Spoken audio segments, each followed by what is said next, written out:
Hello friends, good evening. कैसे हैं आप सब? तो आज ये आपका 2022 का एसएसटी का है, ठीक है। एसएसटी का पेपर है जो कि आज मैं आपको कराने वाली हूँ, ठीक है। रैपिड फायर है। आपका सारा क्वेश्चन इसमें जितने भी प्रीवियस ईयर क्वेश्चन है उसमें से आपके कम से कम 20% जो क्वेश्चन है वो आपके आते ही आते हैं, ठीक है। तो प्लीज़ आप प्रीवियस ईयर क्वेश्चन को इग्नोर मत कीजिएगा। क्लास बहुत इंपॉर्टेंट है, क्लास को पूरा सीन कीजिएगा और इसके बिल्कुल भी मत कीजिएगा, ठीक है। तो आइए हम लोग स्टार्ट करते हैं, एक एक क्वेश्चन को हम देखते चलते हैं। चलिए आइए फर्स्ट क्वेश्चन पे देखते हैं। और इसका जो आपका सोशल साइंस का जो है ये आपका 60 क्वेश्चन आते हैं, ठीक है। 60 क्वेश्चन आते हैं और इसमें से आपका 20 क्वेश्चन जो होते हैं वो पेडागोजिकल क्वेश्चन होते हैं और आपका 40 नंबर आपका होता है कंटेंट, ठीक है। तो 40 नंबर का आपको कंटेंट पूरा तैयार करना है। तो आइए हम लोग स्टार्ट करते हैं। देखिए, मध्यकाल में दिल्ली के शासक के संदर्भ में निम्नलिखित का मिलान कीजिए और उपयुक्त विकल्प का चुनाव कीजिए, ठीक है। तो मध्यकालीन में आपका जो जो शासक थे वो कब कब राजा बने और कब से कब तक बने, तो ये चीज इसमें दिया हुआ है। तो देखिए, आपका तोमर है, हाँ, अनंगपाल है, चौहान है और पृथ्वीराज चौहान है। तो इसका आपको मैच करना है कि कौन कब बना। तो जल्दी से कमेंट बॉक्स में कमेंट कीजिए कि इसका आंसर क्या होगा। देखिए, इसका आंसर होगा सेकंड, ठीक है। आपके जो तोमर हैं वो आपके आरंभिक 12वीं सदी से 1165 तक थे, ठीक है आपका। और ये जो अनंगपाल हैं ये थे 1113 से लेके 1145 तक। और चौहान जो थे ये आपके 1165 से लेके 1192 तक थे। और पृथ्वीराज चौहान जो हैं ये आपके 1175 से लेके 1192 तक थे, ठीक है। तो आपका second answer is the right answer. चलिए हम लोग सेकंड क्वेश्चन पे देखते हैं। प्राचीन तमिलनाडु में डैश की बस्तियों को उर कहते थे, उर कहते थे। तो कौन, मतलब कौन लोग कहते थे प्राचीन काल में तमिलनाडु में? बताइए। व्यापारियों, कुलीनों, खेतीहरों और या शिल्पकारों। क्वेश्चन नंबर सेकेंड का आपका आंसर होगा आंसर नंबर थर्ड, ठीक है। जो खेतीहर और किसान लोग थे वो प्राचीन तमिलनाडु को की जो बस्तियां थी उसको उर के नाम से जानते थे, ठीक है, उर कहते थे। अब देखिए यहाँ पे आइए, ये भी देखिए एक आपका मैचिंग है। देखिए आपका है, हाँ, मुगल साम्राज्य के पतन के संदर्भ में निम्नलिखित का मिलान कीजिए। फारुखसियर, शाह आलम द्वितीय, अदम शाह, अहमद शाह और आलमगीर द्वितीय। तो कौन कब तक चले, आपको इसका भी मैचिंग करना है। आंसर नंबर थर्ड मतलब कि 33 क्वेश्चन। तो इसका आंसर आपका होगा, देखिए आंसर नंबर थर्ड। जो ए है फारुखसियर, इनका था टाइम पीरियड 730 से लेकर 790 तक, ठीक है। बी का था आपका 1759 से 1816 तक। सी का था अहमद शाह का, ये 1748 टू 1754। और आलमगीर जी का था 1754 से लेकर 1759 तक, ठीक है। तो इसलिए answer number third is right answer. आपको ये कुछ टर्म्स आपको याद करने पड़ेंगे। उत्तराधिकार की सहायता याद प्रथा का अर्थ है सहायता याद। देखिए, सहायता याद का मतलब ये मतलब क्या होता है कि आपके जितने भी बच्चे हैं, ठीक है, चाहे 2 हों 4 हों, सभी के बीच में आपका जो भी आपके पास प्रॉपर्टी है, धन जो भी आपके पास है वो सभी के बीच विभाजन करना। जो भी आपका विरासत है उसको सभी पुत्रों या पुत्रियों के बीच में बांटना। तो उत्तराधिकार की सहायता सहदायाद का अर्थ होता है कि सभी पुत्रों के बीच विरासत का विभाजन। तो answer number fourth is the right answer. Fifth question पे चलते हैं। मराठी में लिखे भक्ति गीतों को किस नाम से जाना जाता है? आपका ये जाना जाता है अभंग, अभंग के नाम से। क्वेश्चन नंबर 6 पे आइए। मौजूदा महाराष्ट्र में रहे संतों के बारे में निम्नलिखित कथनों को पढ़िए और उपयुक्त विकल्प का चुनाव कीजिए। 13वीं से 17वीं शताब्दी में हुए कवि संतों ने सभी प्रकार के कर्म कांडों और जन्म आधारित अंतरों का विरोध किया। इन कवि संतों ने रोजी रोटी कमाने और विनम्रता पूर्वक जरूरतमंद सभी व्यक्तियों की सेवा करते हुए जीवन बिताने को अधिक पसंद किया है। तो इसमें से कौन सा आपका कथन सही है? इसमें से आपके 4 ऑप्शन दिए हुए हैं, जल्दी से बताइए कि क्वेश्चन नंबर 6 का राइट आंसर क्या होगा। इसमें देखिए आपका ए और बी दोनों ही सही हैं, ठीक है। मतलब कि 13वीं से 13th सेंचुरी से लेकर 17th सेंचुरी तक जो भी कवि थे वो संतों के सभी प्रकार के कर्म कांड और जन्म आधारित जो अंतर है उसका विरोध करना स्टार्ट कर दिए थे। ठीक है, ये आपका दोनों ही आंसर आपका सही है। 7th क्वेश्चन पे आइए, कौन सही सुमेलित है? देखिए ये आपके मैच वाले क्वेश्चन बहुत आते हैं, आपका अब स्टेटमेंट बेस्ड ही क्वेश्चन आता है। बख्शी, सैनिक वेतनाधिकारी, सद्र, धार्मिक और धर्मार्थ किए जाने वाले का मंत्री, इक्तादार, सैन्य कमांडर या कोतवाल नगर का पुलिस अधिकारी। तो देखिए इसका आपका राइट आंसर क्या होगा 7th का? देखिए ये क्वेश्चन को ना ड्रॉप कर दिया गया था। ठीक है, हाँ इस क्वेश्चन को ड्रॉप कर दिया गया था और इस क्वेश्चन को आप जान दीजिए। ठीक है, क्वेश्चन नंबर 8 पे चलते हैं। निम्नलिखित में से कौन सा शब्द मध्य प्रदेश में घुमंतू खेती के लिए इस्तेमाल होता था? ठीक है, घुमंतू खेती के लिए इस्तेमाल होता था, तो इसका आपका आंसर होगा बेवड़। ठीक है, ये आपका होता हो गया बेवड़। क्वेश्चन नंबर 9 पे चलते हैं।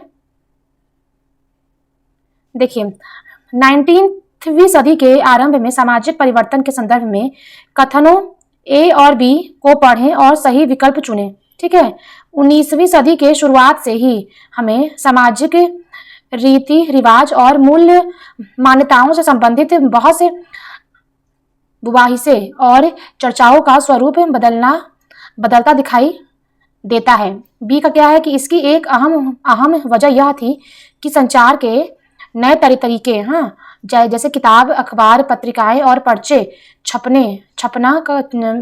विकास हो गया था। ठीक है, तो आपका दोनों में से आपका कौन सा सही आंसर है? पहला ये कहता है कि 19th सेंचुरी के स्टार्टिंग में ही जो भी रीति रिवाज थे उसका स्वरूप बदलना स्टार्ट हो चुका था। और सेकंड वाला ये कहता है कि इसमें किताबों, अखबारों और पत्रिकाएं जो है उसके छपने का भी विकास शुरू हो गया था। संचार का एक माध्यम चालू हो गया था। कब? 19वीं शताब्दी में। तो ये क्या सही था? ठीक है, तो 9th का आंसर आपका क्या होगा? देखिए हाँ बिल्कुल सही था, क्योंकि ए और बी आपका दोनों ही सही है और बी जो है एक ही सही व्याख्या करता है। ठीक है, चलिए 10th क्वेश्चन पे आइए, हम लोग देख लेते हैं। कथन ए और आर को पढ़ें और सही उत्तर चुनें। डॉक्टर बी आर अम्बेडकर ने बचपन में रोजमर्रा की जिंदगी में जातिगत पक्षपात झेला था और डॉक्टर बी आर अम्बेडकर के पिता एक सैनिक स्कूल में पढ़ाते थे। तो इसमें से कौन सा कथन सही है? देखिए इसमें ये सही है, ए और आर दोनों सही है, लेकिन आर जो है वो एक ही सही व्याख्या नहीं करता है। ठीक है, ये जो है ये इसकी सही व्याख्या नहीं करता है ना, ये अलग अलग बातें हैं। ठीक है, ये उनके पिता का बात है और ये उनके बचपन का बात है। ठीक है, तो सही है, स्टेटमेंट सही है, लेकिन आर जो है वो एक ही व्याख्या नहीं करता है। 11th क्वेश्चन पे आइए। निम्नलिखित कथन ए और आर को पढ़िए और उपयुक्त विकल्प का चयन कीजिए। कथन, ईवी रामास्वामी ने भूतपूर्व मद्रास प्रेसिडेंसी में स्वाभिमान आंदोलन शुरू किया था। ठीक है, कारण क्या है कि उन्होंने ऐसा लोगों को समाज में जातिगत भेदभाव के खिलाफ संघर्ष कराने के लिए किया था। तो दोनों में कौन सा उपयुक्त विकल्प है? जल्दी जल्दी आप कमेंट बॉक्स में कमेंट कर सकते हैं।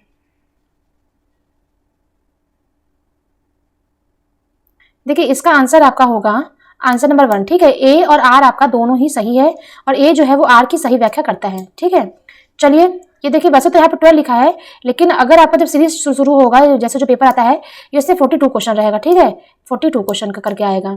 चलिए तो देखिए, who oppose the Jinnah two nation theory. ठीक है, किसने जिन्ना के 2 राष्ट्र सिद्धांत का विरोध किया था? मौलाना आजाद ने विरोध किया था 2 राष्ट्र सिद्धांत का। चलिए 43 क्वेश्चन पे आते हैं। 1857 के विरोध के बारे में निम्नलिखित कथनों पर विचार कीजिए। मई 1857 में भारी विद्रोह का आरंभ हुआ। यह उपनिषेधवाद के विरुद्ध सबसे बड़ा अप्रतिरोधी आंदोलन था। इसमें सिपाहियों और जन साधारण ने बड़ी संख्या में भाग लिया। इनमें से कौन सा सही है?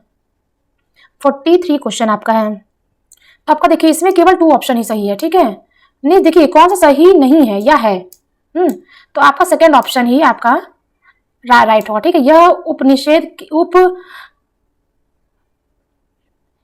यह उपनिवेशवाद के विरुद्ध सबसे बड़ा प्रतिरोधी आंदोलन था। ठीक है, तो यही आपका सिर्फ सही है।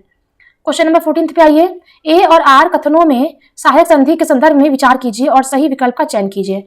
भारतीय राष्ट्र को अपनी स्वतंत्र सशस्त्र सेना रखने की अनुमति थी, या भारतीय शासकों को ईस्ट इंडिया कंपनी को भुगतान करना पड़ता था।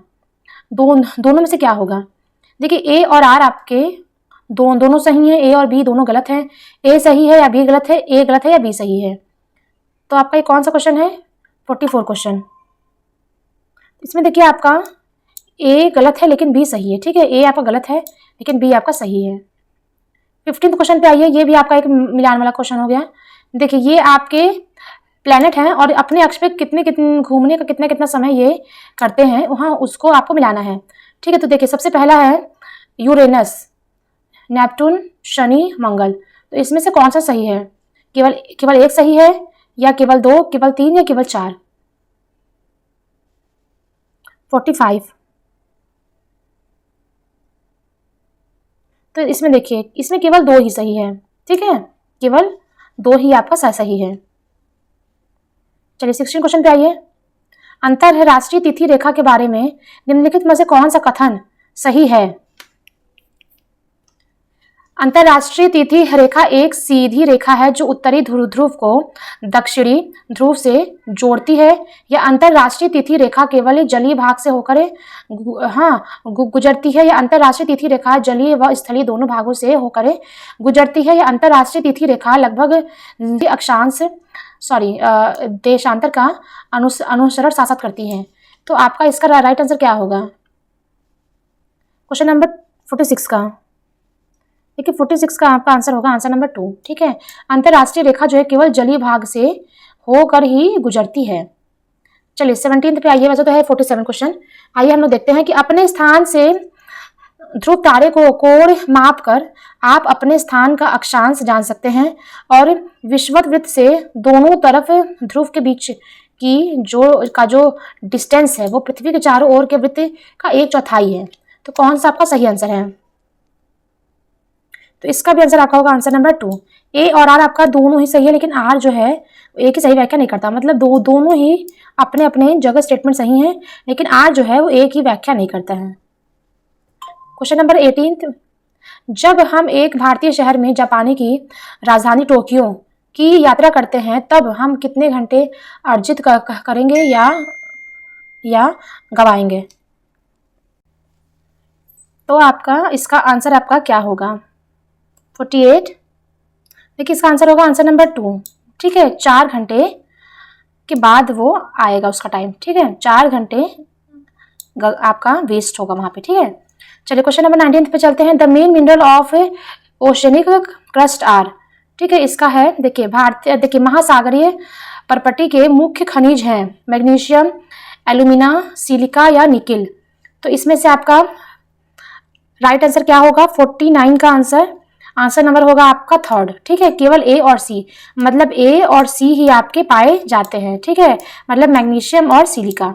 तो इस टाइप के देखिए अगर आप बहुत ही जल्दबाजी में क्वेश्चन सॉल्व करेंगे तो यहाँ पे आप आंसर कर देंगे 3rd, ठीक है। तो इसको नहीं यहाँ पे करना है, ठीक है। और आपको देखना है कि आपका कौन सा सही है। तो ये देखिए अगर यहाँ पे किए तो ए और सी आपका सही है, तो मतलब ये आपका सही है, ठीक है। देखिए अगर चैनल फर्स्ट टाइम है तो प्लीज़ मेरे चैनल को लाइक शेयर सब्सक्राइब कर लीजिए, मुझे आपके सपोर्ट की बहुत ही आवश्यकता है। एक व्यक्ति ने किसी क्षेत्र का दौरा किया और वहां उसे बाज, एश, बीच के पेड़ और फिजेड मोनाल पक्षी मिले। उसने निम्न में से किस वनस्पति क्षेत्र का दौरा किया होगा? उस कटिबंधीय सदाबहार वन। देखिए इसमें से कौन सा किया होगा? देखिए हाँ आइए इंग्लिश में देख लेते हैं। ट्रॉपिकल एवरग्रीन फॉरेस्ट, या temperate deciduous forest, coniferous forest या मेडिटेरेनियन फॉरेस्ट। तो आपका 50 का आंसर आपका होगा आंसर नंबर 2, ठीक है। मतलब देखिए आज के लिए इतना ही। अगर आपको मेरा चैनल पसंद आया तो प्लीज़ इसे लाइक शेयर सब्सक्राइब कर लीजिएगा। Bye bye.